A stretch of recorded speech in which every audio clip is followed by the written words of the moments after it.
and welcome to AGWN Voices. I'm your host, Emily Marola, and I'm thrilled to have you join us today. This podcast is dedicated to celebrating the incredible talent within Assurex Global, sharing their stories, insights, and wisdom to empower and inspire across our industry and beyond. Each episode, we'll be talking to women who are making a difference, leading with passion, and driving change. Whether you're looking for career advice, leadership tips, or just a dose of inspiration, you've come to the right place. So let's dive in and meet today's inspiring guest. Introducing Marife Molina. Did I get that right? That is correct. My dad did not make it easy by giving me a very unique name, which is hard to I pronounce, but that was love perfect. a unique name. I truly, truly do. And I think it's beautiful. So, Marife, a dynamic leader at C3 Risk Insurance with over 15 years of experience in the insurance industry. She drives strategic initiatives for industry leading revenue growth, focusing on producer recruitment, training, and fostering a strong sales culture aligned with C3's values, creativity, collaboration, and caring. Her impressive career includes launching and leading Chubb's M&A and private equity practice for the Western US and managing P&L and operations for Chubb's Orange County and San Diego regions. Marife's true passion lies in understanding clients' operations, culture, and priorities to deliver tailored insurance solutions. She is deeply committed to diversity, equity, and inclusion initiatives, mentoring future generations of female leaders in the industry, a girl after my own heart. Born and raised in Hawaii, she's an avid Star Wars fan and an adrenaline junkie. I did not know this, who loves traveling, climbing mountains, surfing, and cliff jumping. She is a proud bonus mom of three, co parenting with her boyfriend, and cherishes her time with her modern blended family. I love this. Welcome. You found all of this. Yeah, that's so true. Yeah, that's me in a nutshell, right? A lot of How did different I things all do? coming together. So that was perfect. I love this. Okay, so at this point, I always like to kick it off on a positive note. So I want you to tell me something good. I don't care what it is, inspire me. It could be personal, it could be professional. I just want to hear something uniquely coming from you and that it is good. What's recent? What's cooking, girl? So something I know, so I most of my background has been on the insurance carrier side. And Yep. I came over to C3 last November. It's been about 9 months. And Okay. it's been busy. We are building a sales culture right now. That is our key focus. Over the last couple of months, it's really turning it around to say it's not only the producers that are selling, anybody who's talking to a client, whether you're a client manager, a CSR, a client executive, you're in sales, whether you know it or Yes. not. Yep. So we are building and embedding the sales culture kind of throughout our organization. And it's been really exciting to watch people be like, I'm not a salesperson, I'm not a producer. And I'm like, if you're Yep. talking to a client like every day, you're in sales. Absolutely. We doesn't matter what role you are in this business and beyond. We are all in sales one way or another. And so that's why I love this series because I'm trying to bring a unique perspective of different women in different roles speaking about how they go about sales in their own life. So you had just mentioned, and I love that. I love that you're new to C3. You're making a quick impact, and that you have a passion for sales. That you are really working with a group of people and have an opportunity to impact their lives through sales. So I'm just curious. Can you speak a little bit about C3 specifically and in your role, what are you guys doing to support women in sales? So we've got a couple of women who are both in EB and PNC that are incredible sales leaders and producers. to help support them, we've been specific to their niches. We are actually putting an event on, which is leaning into certain industries. Like we're putting on a women in construction event Okay. coming up. Okay. And that is the same way in sales, right? We don't see a ton of women in insurance sales, which Mm, I would love to see more of, by the yeah. way.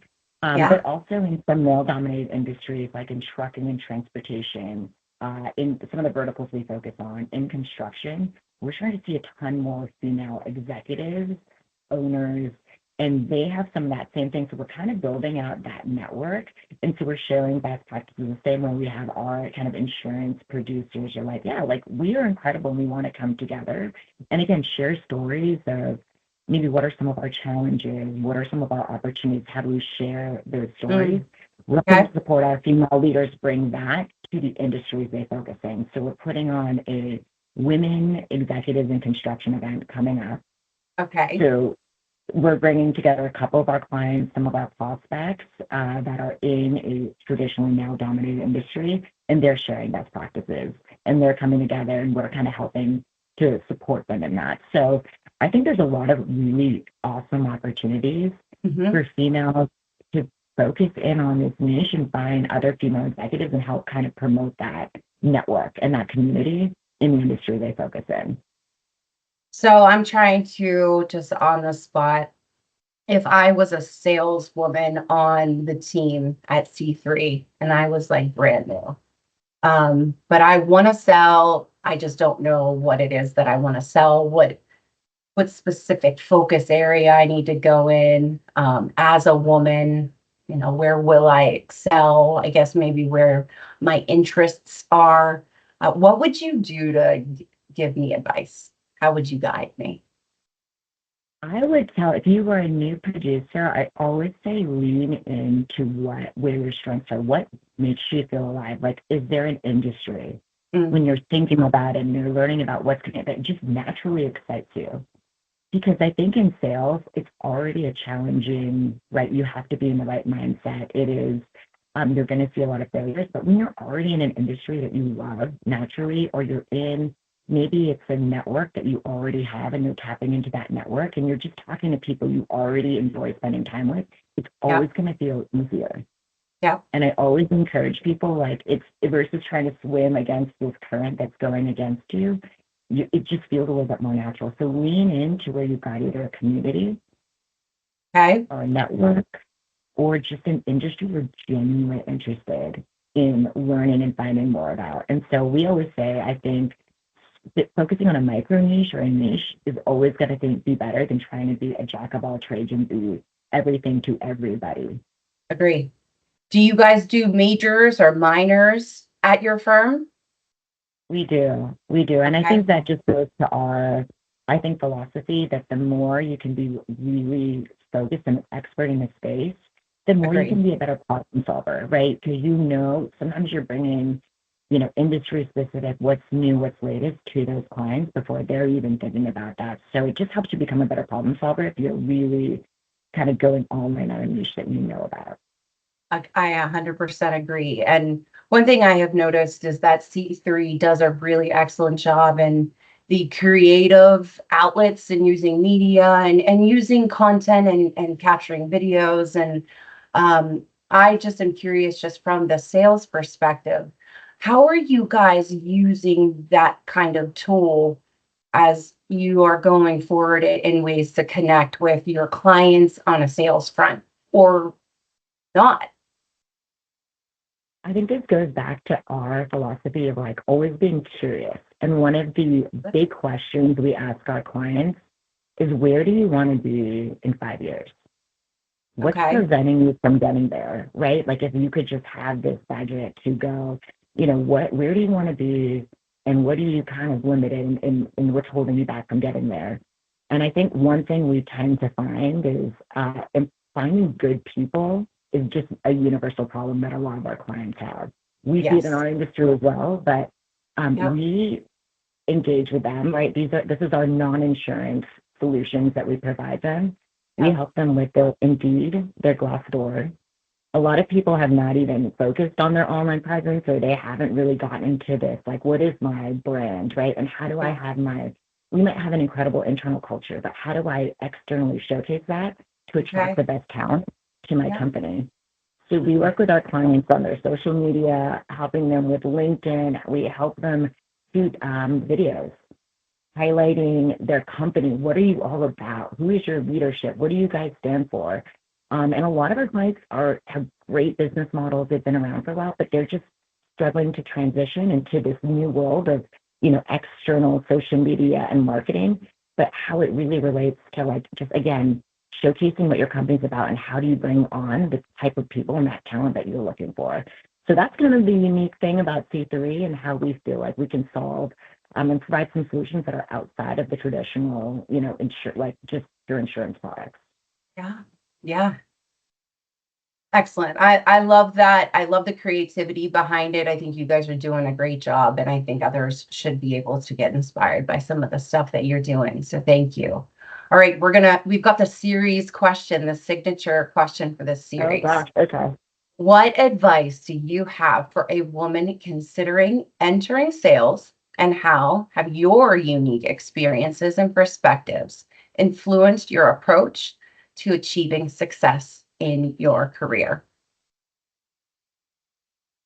I think one of the biggest obstacles I see for like women in sales is this like thought that I have to be this antiquated model of Yeah. what I think sales is, which is the like Wolf of Wall Street, like boiler room, Glengarry Ross. Like I have to be a pusher, right? I'm Yeah. pushing, I'm Yep. selling, and that's not me. Yeah. Or I think I have to be that. And I think that's so antiquated. That old way of selling is not how the industry is now, right? Today's best producers are great listeners. They're great storytellers, and I think what clients are looking for now is they want authenticity and they want to know that you care. Yes. And I Yes. always say this to all my producers. I'm like, people do not know or they don't care how much you know until they know how much you care. That is So, one of my favorites. Truly, I think that for my own personal values and just like a personal tagline, I think that that is so much of who I am, and I think that there is a key to success in clinging to that on a daily basis. So thank you for sharing that. There was some gold there for sure. All right, I'm going to throw one more question at you. okay. If you were to get to pick one mentor or coach in the next 12 months, who specifically would that person be? Anybody. I'm going to give her a shout out. Her name is Dr. Cindy McGovern. She Okay. has calls herself first insurance lady of sales. She's incredible. She's been on our podcast. I've worked with her on the carrier side. She's got a Okay. PhD in psychology, I and love she this. really is all about building trust, right? Like, how do you Okay. build trust, and how do you cascade that kind of culture of being curious? And she has this great saying that we want to steal, but in Glengarry Ross they say always be closing, and her thing is no, we're going to change it. Always be curious. Yeah. And I love that. And we're trying to teach all of our salespeople to just be more curious, ask great questions, and there's going to be the same way you are asking incredible questions now and getting gold. There's so much gold when you're talking and you're in front of a client and you're just asking them about what they care about, what matters to them, and then using that, right? Instead of pushing, you're just receiving. I tell you what, I think that being curious is probably the best, most simple and effective sales strategy that anyone could come to the table with. If they match that with their own authenticity and just be confident in who they are and what they're bringing to the table, that's the best sales strategy, in my opinion. Absolutely. We actually, you don't know this, Emily, but we know we started our 3 C's with, we actually added 2 other C's, and then curiosity is one of our core values. So we try to encourage curiosity pretty much across the board with everyone. Yeah.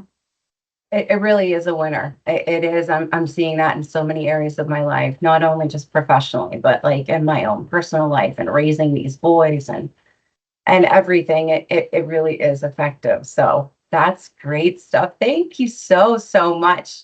All right, guys, that brings us to the end of another inspiring episode of AGWN Voices.